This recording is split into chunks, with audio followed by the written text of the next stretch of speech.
C'est la lune.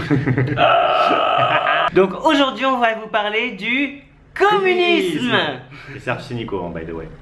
Donc il y a une chose qui nous énerve presque autant que le racisme, c'est le communisme. C'est sale.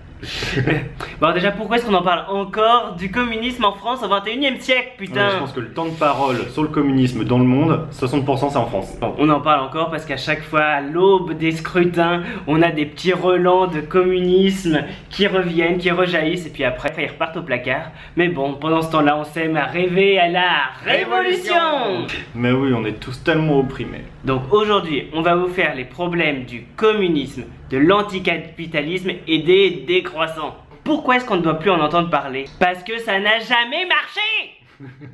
Georges Marchais du reste. Les communistes ont toujours aimé réécrire l'histoire. Donc ça n'a jamais marché. Par contre, qu'est-ce qui a marché?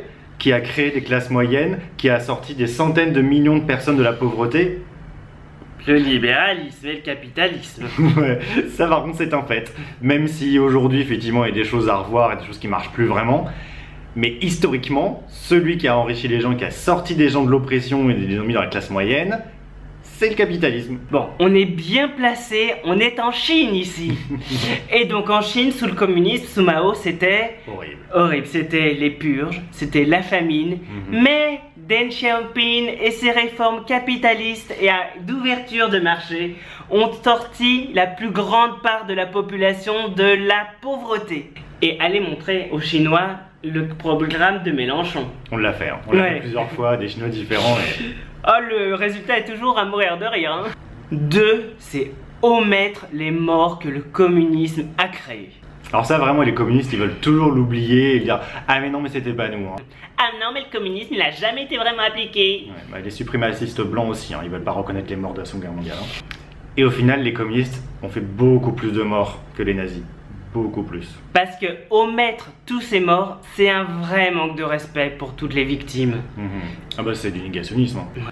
Donc oui, le communisme a provoqué des morts parce que c'est une utopie qui amène forcément au totalitarisme. Et là, on le voit encore avec certaines mesures. Si tu veux taxer les riches, ils vont partir. Et ça, qu'est-ce que tu vas faire du coup contre? Bah les empêcher de partir. Tu vas bloquer les mouvements de capitaux par exemple. Les frontières. Si tu veux vraiment augmenter le SMIC de 15-25% ou plus, bah, les petites entreprises ou même des gros groupes, ta boulangère, voilà, par exemple, du coup vont soit pas recruter ou alors vont devoir licencier s'ils peuvent plus payer. Ah oui, mais on va interdire le licenciement du coup. Et donc c'est pour ça qu'il faut vraiment réfléchir à aux propositions des politiques, voir comment on les met vraiment en place. Parce que ça paraît très bien dans l'idée, mais pour les mettre en place, ça peut passer que par des mesures coercitives. Et donc ça finit mal.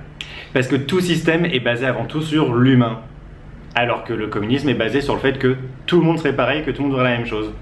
Ça marche pas. L'homme veut s'enrichir. Voilà, il y aura toujours des hommes qui voudront plus de richesse, ou plus de pouvoir, ou plus de quoi que ce soit, ou plus de liberté, et qui du coup rentreront pas dans le système et qui feront que le système capote. C'est pour ça que le libéralisme et le capitalisme, même s'ils sont loin d'être parfaits, fonctionnent mieux parce qu'il y a la liberté individuelle. Ce qu'on ne supporte pas non plus, c'est l'hypocrisie. Désolé, mais si vous voyez cette vidéo et que vous êtes communiste, anticapitaliste ou décroissant, il y a un problème. Parce que vous regardez cette vidéo de YouTube sur votre smartphone. Vraiment les bons résultats du capitalisme. Soyez un peu honnête avec vous-même. Oui. Et donc cette idéologie part encore plus dépassée avec l'économie nouvelle, l'économie moderne. Des dizaines de pays qui sont développés depuis 15 ans alors qu'ils n'ont pas d'industrie, et pourtant aujourd'hui ils n'ont pas de chômage, et leur population n'est pas opprimée, et ils n'ont pas de communisme. Le problème aussi dans ces programmes, c'est qu'il n'y a jamais rien sur la création de richesse. Faut dire que c'est un mot tabou. Alors qu'il n'y a pas le choix. Pour qu'un pays puisse assurer sa pérennité, il faut quand même qu'il y ait des services nouveaux, des industries nouvelles qui arrivent, qui remplacent les anciennes. C'est comme ça, c'est la vie. Alors que tout ce qui s'est proposé, c'est taxer les sources actuelles de richesse pour mieux les répartir. Alors ça, mieux répartir, c'est sûrement très bien. Mais qu'est-ce qu'on fera quand ces sources de richesse seront épuisées? Elles vont pas rester à la vie, hein. Liliane Bettencourt, une fois qu'on a piqué tout son pognon, elle n'aura plus rien. Hein. Donc il faut quand même préparer l'avenir. Et ça, tous ces programmes communistes préparent jamais l'avenir.